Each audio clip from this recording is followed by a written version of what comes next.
Consciousness से लोग मानते हैं कि आप कर सकते हैं मतलब टाइम को कंट्रोल। Time travel.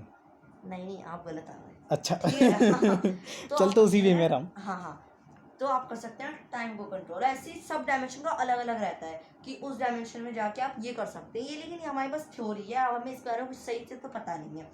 ठीक है, और अगर आपको इस बारे में सही से पता भी करना है तो अभी के लिए तो हम इंसानों के लिए वो इम्पॉसिबल है, क्योंकि हमारे सबसे क्लोजेस्ट ब्लैक होल भी जो हमें मिला है वो हमसे 100 लाइट ईयर्स दूर है। ठीक है, अब जो क्या रहता है, जो ब्लैक होल होता है और हाँ मैं आपको इसके चलते मैं आपको एक और खुद की थ्योरी बताता हूँ जो बहुत खतरनाक है, ठीक है, जिनों के बारे में असलियत में।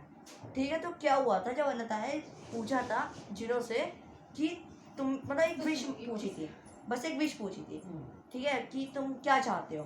तो उन्होंने कहा था कि मैं ऐसा बनूं, मतलब जिन्होंने कहा था कि मुझे कोई देख ना पाए। तो ऐसा मानते हैं कि जिन जो है वो 4th डायमेंशन में है।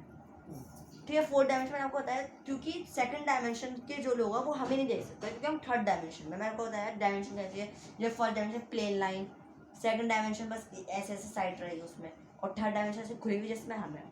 तो लोग मानते हैं कि जिन है 4th डायमेंशन में, 4th डायमेंशन, इसलिए हम उन्हें देख नहीं पाते।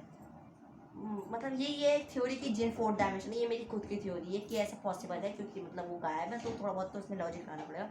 ठीक है, क्योंकि वो दुनिया को अपने अलग तरीके से देखते हैं। वही तो।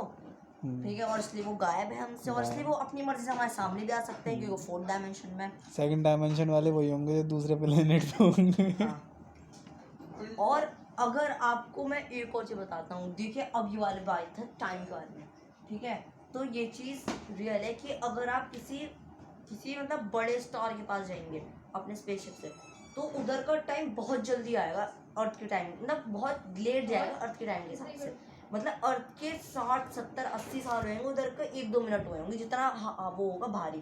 ठीक है, प्लेनेट। अब ऐसा क्यों होता है, क्योंकि देखिए जो मतलब आइंस्टाइन की एक थ्योरी थी, द थ्योरी ऑफ रिलेटिविटी तो नहीं थी, वो कोई और थ्योरी थी। ठीक है, तो उसमें उसने मतलब उन्होंने ये बताया था स्पेस टाइम के बारे में और ग्रेविटी के बारे में। तो उन्होंने ये बताया था जैसे स्पेस ही है एकदम नॉर्मल सी एक ऐसे से प्लेट टाइप। ठीक है, अब कोई प्लेनेट होता है वो भारी, तो उसमें ऐसे करके उसमें कर्वेचर बनता है। ठीक है, और ऐसे ही करके हमारा सोलर सिस्टम है, क्योंकि अब जैसे सन के आसपास हमारा ये सब प्लेनेट ऐसे घूमता है, क्योंकि अगर आप यहाँ पे बीच में भारी बॉल रखेंगे और साइड में एक हल्के बॉल तो उसके आसपास घूमेंगे, ये चीज़ सिंपल है।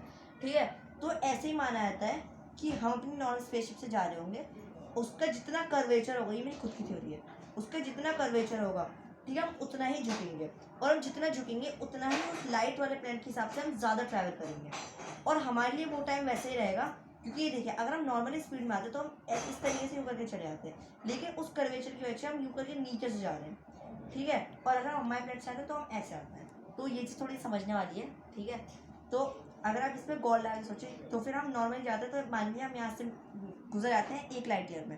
ठीक है, लेकिन हम इसके अंदर से होते हुए जाते हैं तो हमें लगता है 5 लाइट ईयर्स।